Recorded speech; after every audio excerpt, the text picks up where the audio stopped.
সুপ্রিয় দর্শক, আসসালামু আলাইকুম। আমাদের নতুন আরও একটি ভিডিওতে আপনাদের জানাই স্বাগত।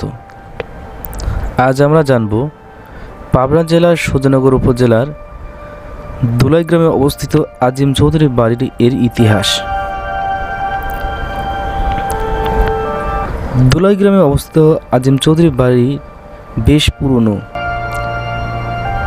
এর অবস্থান পাবনা জেলার সুজানগর উপজেলার দুলাই গ্রামে। এটি প্রায় ২৫০ বছর আগের। এই জমিদার বাড়ির প্রতিষ্ঠাতা করেন জমিদার রহিমউদ্দিন চৌধুরী ১৭২২ থেকে ১৮১৫ খ্রিস্টাব্দের দিকে।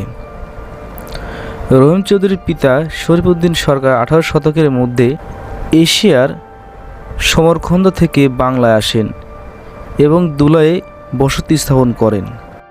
জমিদার বাড়ির প্রতিষ্ঠাতা রহিমউদ্দিন হলেও তার একমাত্র পুত্র আজিম চৌধুরীর নাম অনুসারেই জমিদার বাড়িটি বেশ পরিচিতি লাভ করে।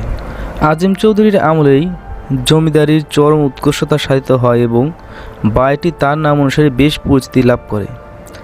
তার প্রকৃত নাম ছিল ফখরুদ্দিন আহলে আহসান আজিম চৌধুরী। আজিম চৌধুরী তার প্রজ্ঞা দিয়ে এই এলাকায় জমিদারি করার পাশাপাশি দুলাই গ্রামে একাধিক নীলকুঠি স্থাপন করেন। জমিদারের আয় এবং নীলকুঠির আয় যুক্ত হয় তিনি অল্প সময়ে সীমাহীন ধন সম্পদের মালিক হন। আজিম চৌধুরী দানশীলতার জন্য খুব বিখ্যাত ছিলেন। ১৮৬৭ সালে অক্টোবরে তিনি দুলাই গ্রামে হাসপাতাল স্থাপন করেন এবং তা সম্পূর্ণ নিজের অর্থায়নে চালাতে থাকেন। সেই সময় ছিল পাবনা জেলার ৩টি হাসপাতালের মধ্যে একটি। আজিম চৌধুরী দুলাইয়ের মতো নিভিত্র পল্লীর বাড়িতে রাজপ্রাসাদ তুল্য দ্বিতল বিশিষ্ট একাধিক দৃষ্টিনন্দন ও বিলাসবহুল ভবন নির্মাণ করেছিলেন। জমিদার পরিবার নিরাপত্তার জন্য বাড়ির চারপাশে বিশাল নিরাপত্তার দিঘি খনন করেছিলেন। এছাড়াও জমিদার পরিবারের গোসলের জন্য পুকুর এবং কর্মচারী ও কর্মকর্তাদের জন্য বাড়ির পাশে আলাদা পুকুর ছিল। বাড়ির পাশেই দৃষ্টিনন্দন একটি মসজিদ নির্মাণ করেছিলেন তিনি। বাড়িটি ছিল দৃষ্টিনন্দন স্থাপত্যের নিদর্শন। এতে নিচতলা ও দোতলা মোট ১৬টি কক্ষ ছিল। পর্যাপ্ত আলো বাতাসের জন্য মোট ৮টি দরজা ও ৫৩টি জানলা ছিল। উত্তর দিকে একটি কাঠের সিঁড়ি দোতলা যাওয়ার ব্যবস্থা ছিল।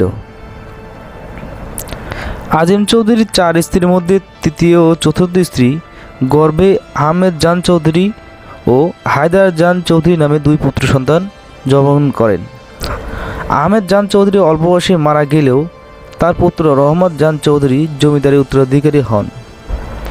ব্রিটিশ আমলে চিরস্থায়ী বন্দোবস্ত প্রথা বিলুপ্তির পর জমিদারি প্রথা বাতিল হয়ে যায়। এর ফলে জমিদারির জৌলুস কমতে থাকে।